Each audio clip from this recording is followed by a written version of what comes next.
हाँ जी, नमस्कार, good morning. स्वागत आप सभी का। कैसे हैं आप लोग सभी?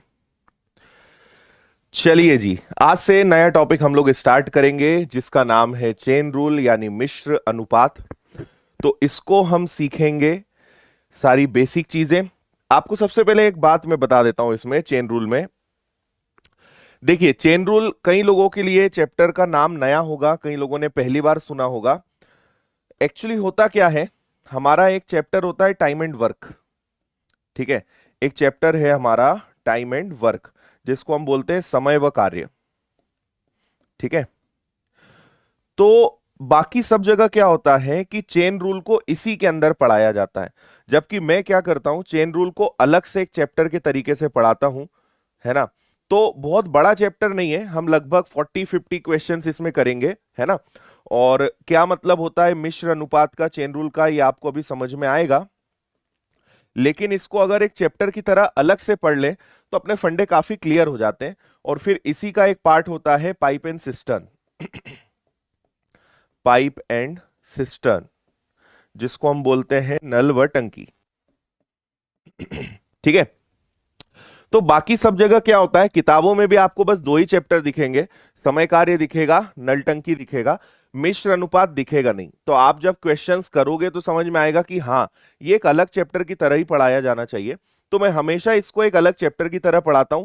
ये हम सबसे पहले पढ़ेंगे, उसके बाद समय कार्य पढ़ेंगे, उसके बाद नल टंकी पढ़ेंगे। तो तीनों के कंसेप्ट सेम है। चेन रूल, मिश्र अनुपात थोड़ा सा अलग हो जाता है। क्या अलग है इसमें, क्या चीजें होती हैं, वो सब बातें हम यहाँ पे समझने वाले हैं। ठीक है। हाँ, ठीक है। आप बस इतना समझ लो कि आपने वो क्वेश्चन देखे होंगे ना कि 10 आदमी और 20 महिलाएं किसी काम को 50 दिन में करते हैं, तो 2 आदमी 3 महिलाएं कितने दिन में।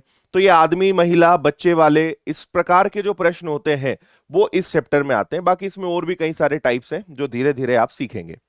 ठीक है, चलिए तो शुरू करते हैं। इसके पहले थोड़े से रूल्स समझ लेते हैं क्या होते हैं। पहले कुछ बेसिक बातें समझे, फिर हम चैप्टर को प्रश्न प्रश्न फिर हम स्टार्ट करेंगे। मिश्र अनुपात या जिसको हम बोलते हैं चेन रूल। ठीक है, देखो, जैसे मैं आपसे एक छोटा सा सवाल पूछूं, मैं आपसे पूछूं कि बताओ, अगर 10 आदमी किसी काम को 45 दिन में कर सकते हैं। अगर आप 10 आदमियों को कोई काम दोगे तो 45 दिन उन्हें लगेंगे। अगर यही काम मैं 20 आदमियों को दे दूं तो उन्हें कितने दिन लगेंगे? ठीक है, 10 आदमियों को अगर मैं काम दूंगा तो उन्हें 45 दिन लगेंगे। यही काम अगर मैं 20 आदमियों को दे दूं तो उन्हें कितने दिन लगेंगे? तो आप में से कई लोग, वैसे तो ये गलती नहीं करोगे, लेकिन कई लोग क्या सोचते हैं कि सर आदमी डबल हो गए तो दिन भी डबल कर देते हैं, है ना। तो 45 दिन का काम अब कितने दिनों में होगा? 90 दिन में। कई लोग ये करेंगे, जो कि गलत होगा, है ना।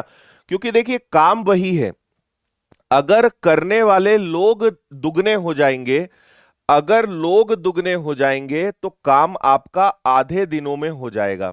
तो जो काम 45 दिनों में होना है वो काम कितने दिनों में होगा? 22.5। अगर लोग डबल तो दिन क्या हो जाएंगे? आधे। या अगर दिन डबल कर दोगे तो आदमी क्या हो जाएंगे? आधे। ये एक दूसरे के ऑपोजिट चलेंगे।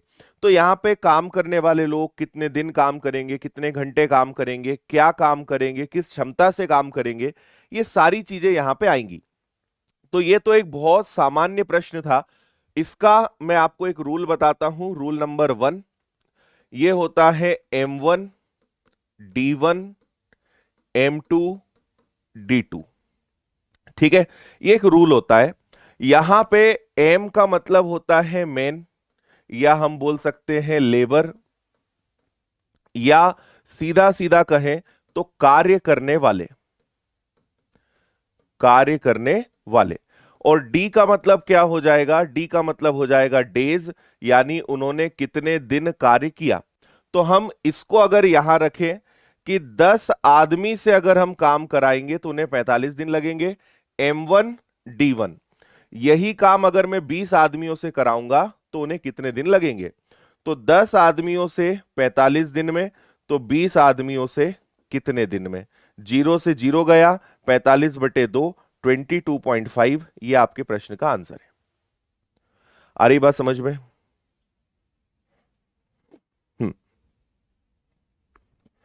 ठीक है, बहुत इंटरेस्टिंग है, मजा आएगा आपको इस चैप्टर में।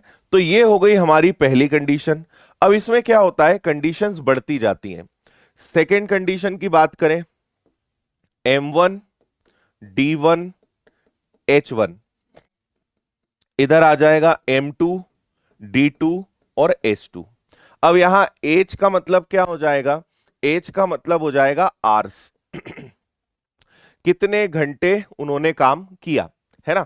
जैसे 10 आदमियों ने 45 दिन तक 5 घंटे रोज काम किया, अगर यही काम 20 आदमी 45 दिन तक करें तो उन्हें रोज कितने घंटे काम करना पड़ेगा। तो नंबर ऑफ आवर्स और यहां पे ऐड हो गया। ठीक है, सॉल्व कर लेंगे, आंसर आ जाएगा 45 से आपका 45 कैंसिल, 0 से आपका 0 कैंसिल हो जाएगा इधर, और यहां बचेगा 5, है ना। 5 में 2 का भाग दे देंगे तो प्रतिदिन उन्हें कितने घंटे काम करना पड़ेगा, 2.5 आवर्स पर डे, ये आपका आंसर आ जाएगा। ठीक है जी, चलो इसके बाद आगे बढ़े। इसके बाद तीसरी condition, M1 D1 H1 W1, तो इधर क्या हो जाएगा, M2 D2 H2 और W2, जो इधर आएगा वो इधर ले लेंगे हम।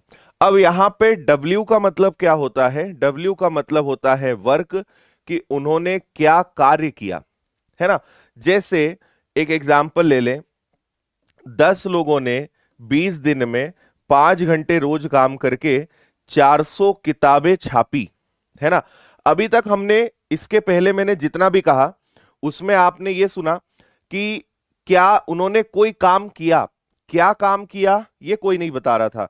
अब यहां पे आपको ये भी बता दिया कि 10 लोगों ने 20 दिन में 5 घंटे रोज काम करके 400 किताबें छापी, 100 कार बनाई, 10 मकान बनाए, 5 गड्ढे खोदे, मतलब कुछ भी काम आ जाए आपका, तो किसी भी प्रकार का कार्य हो, है ना। कार्य रुपए में भी हो सकता है कि उन्होंने 400 रुपए कमाए, 400 किताबें छापी, 400 कार बनाई, है ना, 400 गड्ढे खोदे, 400 मकान बनाए, किसी भी प्रकार का कार्य है वो हमेशा नीचे आएगा, है ना। तो 20 लोग 20 दिन में 5 घंटे रोज काम करके कितनी किताबें छाप देंगे, ये आ गया। तो यहां पे फिर एक नया फैक्टर क्या ऐड हो गया, W1 और W2 यानी वर्क। ठीक है, इसको हम सॉल्व करेंगे, आंसर आएगा।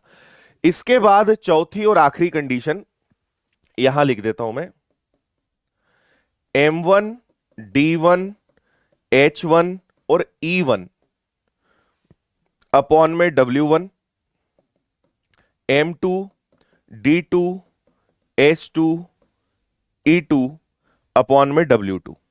नाउ E का मतलब यहां पे क्या आ जाएगा, E का मतलब हो जाएगा एफिशिएंसी, या इसको हिंदी में कहे तो क्षमता।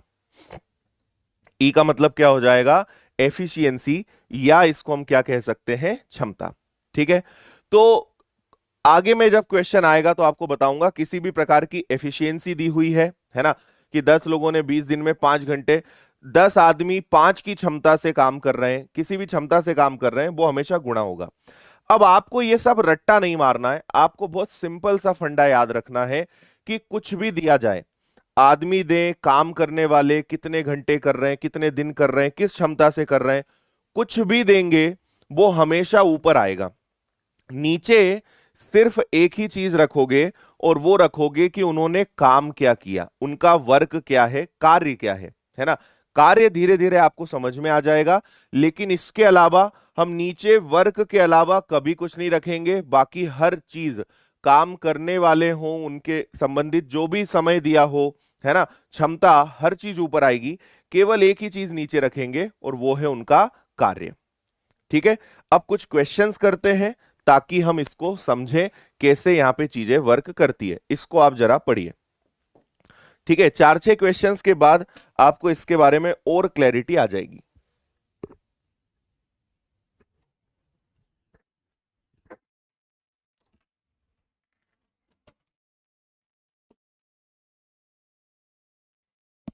हाँ, देखो, आदमी है, घंटे हैं, कार्य है। आपसे कहा है, देखो हम ऐसे बना लेंगे M1 D1 H1 और W1। तो इधर क्या आ जाएगा M2। ये आपको समझाने के लिए लिख रहा हूं, इसको लिखने की कभी कोई जरूरत नहीं होती है ना, ये तो बस आपके समझने के लिए मैं लिख रहा हूं। सुनिएगा, 17 लोग 8 घंटे, है ना, 26 मीटर लंबी खाई 18 दिन में खोद सकते हैं। कितने लोग और लगाए जाएं कि 39 मीटर लंबी खाई 9 घंटे प्रतिदिन कार्य करके 12 दिनों में खोद दे। पढ़ो जरा आप ध्यान से।